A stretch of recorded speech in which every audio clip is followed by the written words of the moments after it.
Good morning, dear students. Welcome back in your YouTube class once again. Here, we are going to do the questions based on the recursion topic.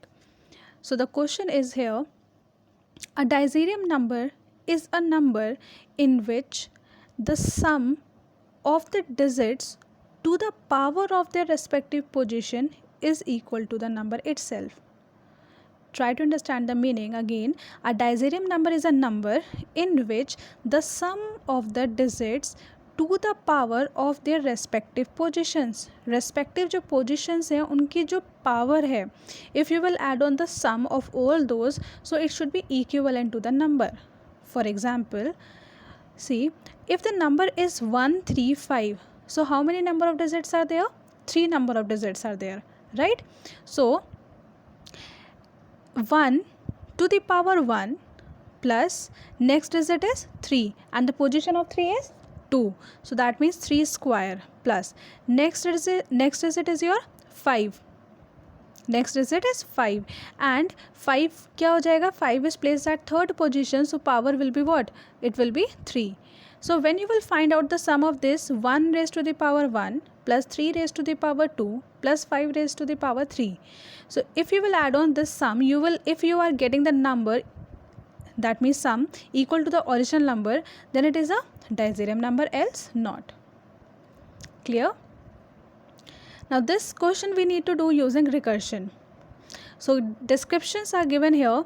The class name is Diazyrium. Class name is Diazyrium. So hand to hand you can start the question. Hand to hand you can start it. Make the class Diazyrium. Question के लिए you can take the screenshot later on. After that you can copy it. But now whatever instructions I am giving to you, just do it. So make a class by the name Diazyrium and in the same way as given here in the question, same as it is. ऐसे ही बनाना है इसको.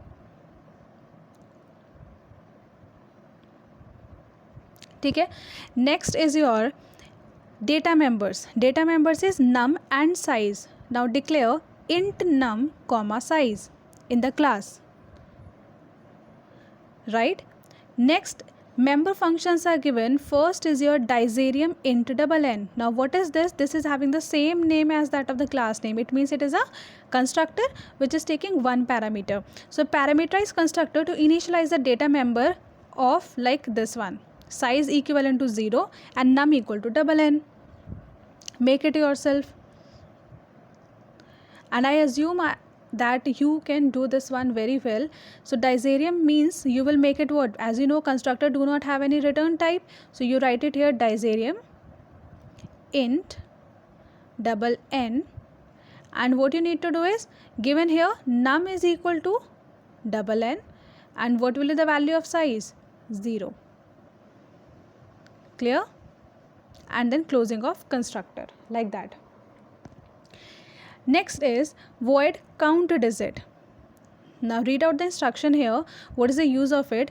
Count digit counts the total number of digits and assign to size. Assign किसको करना है? To size. So you need to count the total number of digits. So how many number of digits are there in 135? 3 digits. If I will give you the number as 1, 4, 3, 6, 5, something like this. So how many number of digits are there? 5. So you know it very well how to find out the number of digits. Look at here the logic. Inside this function you will start this function void count digit in the same way and make a duplicate copy of it int n. Suppose int n is equal to num. And you know now why we are creating the duplicate copy, because we know कि when the condition will be false, यानी कि while हम लिखते हैं ना n is greater than 0, so that means our number will reach to 0. So later on we need to use this original number, so that is the reason we need a duplicate copy also. So write it here, while n is greater than 0. Now हमें क्या करना है? Size में sign करना है ना number of digits. So write it here size plus plus and then number will get decreased by 1 digit n equal to n divided by 10 while close function close. Now how it is going to execute, look at here. Suppose our number is here given 135. This is my number which is going to stored in n. Now we are checking while n is greater than 0. So we will check here 135 is greater than 0. Yes. Size plus plus. What is the value of size? Initially 0. So size plus plus कितना हो गया? 1. Next statement is what? n is equal to n divided by 10. मतलब 135 divided by 10 कितना हुआ? 13.5. So that means only 13. Okay. So yeah, my new number will get changed to 13. Now after that, when closing of while will get reached, so it will control will move back again on the while loop. Now 13 is greater than 0. Yes. Now again size plus plus will be what? 2. n equal to n divided by 10. 13 divided by 10 कितना होता है? 1.3 है ना. तो it will be what? 1 only. So my new number will be 1. Now move back again on while loop. 1 is greater than 0. Yes. Increase the size. n equal to n divided by 10. 1 को 10 से divide करोगे कितना बनेगा? 0.1. 1 को 10 से divide करने पर 0.1 यानी कि 0.1. So it will be considered as 0. Now condition will be false. 0 is greater than 0, false. So that means closing of function, count digit. तो इससे क्या हुआ, हमने जब ये फंक्शन को एग्जीक्यूट किया तो हमारे पास साइज़ की वैल्यू कितनी आ गई? 3 आ चुकी है. That means total number of digits are 3. Clear है? Next function is int sum of digits. int sum of digits. Now it is going to take 2 parameters. One is n, second is p. और ये क्या कर रहा है? सम of digits कर रहा है. तो सम ऑफ डिजिट्स का मतलब समझ गए ना, यानी कि इसका फंक्शन क्या है? इसका मतलब है 1 की पावर 1, 3 की पावर 2 और 5 की पावर 3. ये रिटर्न करेगा. ये जो भी सम आएगा इसको कैलकुलेट करने के बाद it will return this sum. Now how we need to do this? Returns the sum of the digits of the number n यानी कि n क्या है आपका? Original number, to the power of their respective position. Now what is p here? p is position. n is your original number and p is your position. Got it? Using recursion technique. अब हमें क्या करना है? देखो, we need to make 2 cases here. One is your base case and one is your recursive case. So what will be the base case here? What will be the base case? वो कह रहा है base case क्या होता है कि generally we write what कि if number is 0. If my number is 0, so उस केस में क्या होगा? रिटर्न 0, क्योंकि 0 की पावर 0 में कितने डिजिट हैं? 1 डिजिट है. तो 0 की पावर 1 0 ही रिटर्न होगा कि नहीं होगा? तो my base case will be what कि if number is equal 0, return 0. Return 0 क्यों लिखा? Because it is going to return integer type of value. So write it here, return 0. ठीक है. अब बनाना है रिकर्सिव केस. हमें रिकर्सिव केस देखो कैसे बनेगा.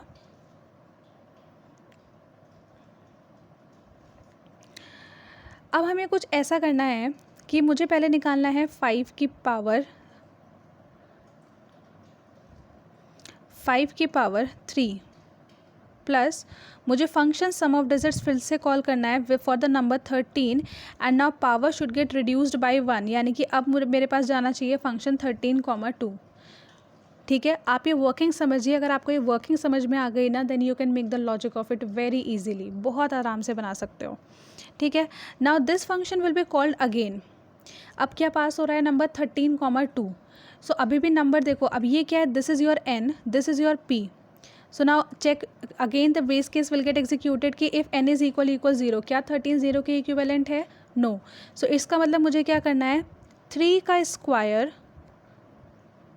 Square plus sum of 1, power should get reduced by 1 position like this. कैसे निकाल रहे हो? समझ में आ रहा है? पहले मुझे 5 क्यूब चाहिए, फिर मुझे 3 स्क्वायर चाहिए, फिर मुझे 1 की पावर 1 चाहिए, है ना? Something like this. Now I am going to call this function again. So again it will be check. Now my n is this, my p is this. Now if n is 0, false. तो मुझे क्या करना है? 1 की power 1 निकालनी है. तो 1 की पावर 1 प्लस सम ऑफ, अब क्या पास होगा? 0, 0. And now if my number reaches to 0, so return करा दो इसको 0.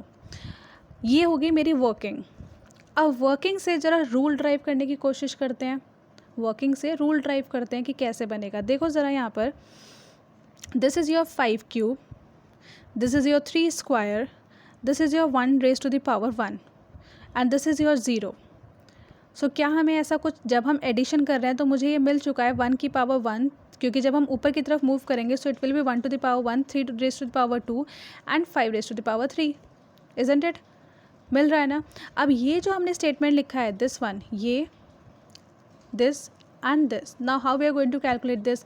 तो आप अगर देखिए कि अगर आप 5 का क्यूब कर रहे हो तो अब हमें 5 का क्यूब जब हम एक बार यूज़ कर चुके हैं, so number should get reduced by 1 position. That means if my original number is 135, so next time it should be 13, next time it should be 1, next time it should be 0. Right और not. और अगर जब हम ये number को 1 digit less करते हैं from the right side तो हम क्या लिखते हैं, n डिवाइड बाई 10. तो यहाँ पे ये जो 13 है, ये 13, ये 1 और ये 0, ये हमें कैसे मिल रहा है, ये हमें मिल रहा है n डिवाइड बाई 10 करके, है ना. और ये जो पावर्स हो रही है देखो, पहले 3 पावर थी, फिर 2 होगी, फिर 1 होगी, फिर 0 होगी, यानी कि पावर क्या हो रही है, रिड्यूस हो रही है बाई 1 पोजिशन, p माइनस 1, है ना. यानी कि डिजिट भी एक एक कम हो रही है, तो डिजिट को कम करने के लिए हम लिखते हैं n डिवाइड बाई 10, और पावर भी एक एक कम हो रही है तो उसके लिए क्या लिखते हैं, p माइनस 1. ठीक है. और इस तरीके से हम वर्किंग करेंगे. अब देखते हैं इसका recursive case. Now for this working you can take the screenshot of this if you want. Now look at here base case. Make this function sum of digits int n comma int p. Now I am going to directly write it here. If n is equal 0, return 0, else return, क्या return करना है. अब देखो, पहले मुझे क्या चाहिए, 5 cube, फिर मुझे चाहिए 3 स्क्वायर, देन आई वांट 1 की पावर 1, देन आई वांट 0. तो अगर मुझे 5 क्यूब निकालना है तो 5 मुझे 135 में से 5 कैसे मिलेगा, n मॉड्यूलस 10 करके, है ना. और पावर भी निकालनी है, सो पावर के लिए मुझे क्या यूज़ करना पड़ेगा, POW. So can I right here math dot POW n modulus 10 comma n modulus 10 comma p, यानी कि n मॉड्यूलस 10 अगर 135 वैल्यू हो तो पहली बार में क्या मिल जाएगा, 5 की पावर p की वैल्यू कितनी होगी, 3. तो 5 कॉमा 3 यानी कि 5 का क्यूब कैलकुलेट हो गया, प्लस फंक्शन को कॉल भी करना है. So write it here the name of the function as sum of digits. और अब क्या करना है, डिजिट्स को लेस करना है by 1, n divide by 10 comma power को भी रिड्यूस करना है तो p minus 1. Now here I need to write int because as you know कि power function returns double type of value, so we have to do explicit cast because here it is given what, function return integer type of value. Got it? And then your function will get closed, here it was opened. ठीक है. So this is how the process will keep on repeating itself again and again, and you will find out you will get the sum. Next is what? Next function, void check. Now what is the use of it? Checks whether the number is a Dicerium number and display the result with an appropriate message. अब इसमें check करना है number डायजेरियम है या नहीं.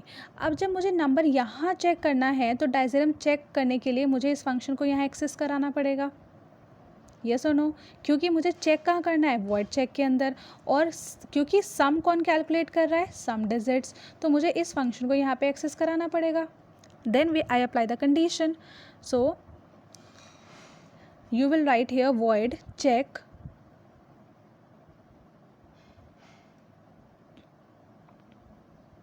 inside it write int result res is equal to sum of digits.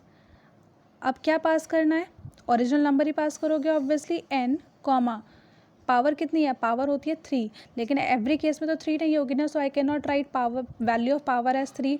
So I will write here size. That means n की value कितनी है, 135. p की साइज़ की वैल्यू कितनी हो जाएगी, 3. अगर आप कोई और नंबर लेते हो 4 डिजिट का तो वो 4 डिजिट का नंबर पास होगा और उसकी साइज़ की वैल्यू मतलब नंबर ऑफ़ डिजिट्स पास हो जाएंगी. तो n कॉमा साइज़ जैसे मैंने पास किया तो यहाँ पर जो ये फंक्शन है ना, यहाँ पर उसमें वही वैल्यू चली जाएगी, ठीक है।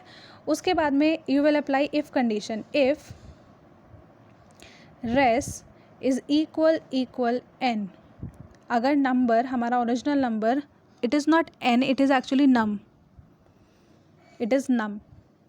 If res is equal num, then return SOP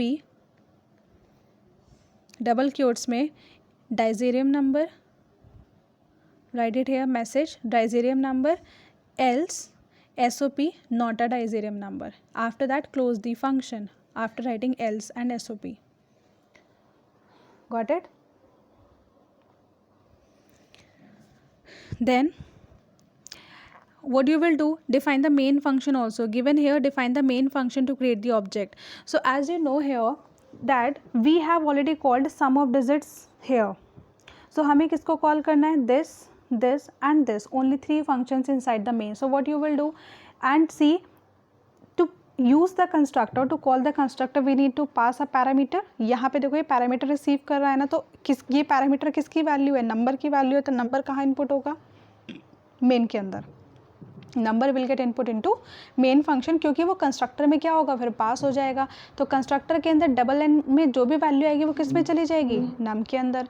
सो आपको क्या करना है, मेन फंक्शन जब आप स्टार्ट करोगे तो वहाँ पे इनपुट स्ट्रीम रीडर लिखना, बफर रीडर लिखना, और उसके बाद में लिखना SOPLN enter number, right, SOPLN enter number, and then int, suppose take a local argument, int n is equal to integer dot parse int dot read line, and then number read करा लिया. Now make the object, class name is Dicerium, so Dicerium OB is equal to new Dicerium, और उसके अंदर यहाँ पे क्या पास करोगे, double N. तो इससे क्या हो रहा है आपका, your parameterize constructor is going to call. अब आपका कंस्ट्रक्टर कॉल हो गया तो आपकी नम की वैल्यू इनिशियलाइज हो गई. अब आपको क्या करना है, डिजिट्स को काउंट करना है. When you will get input the value of your number, then the next step is to count. So you will write here OB dot count digit, count हो जाएगा नंबर, डिजिट्स काउंट हो गई, size में initialise भी हो जाएंगी. Count करने के बाद सम डिजिट्स को कॉल नहीं करना है, सीधा किसे कॉल करोगे, OB dot check, and closing of main, closing of class. I hope it is clear to everyone, right? So that's it for today's class. If any doubt is there, you can make it clear in your live class. That's all. Thank you.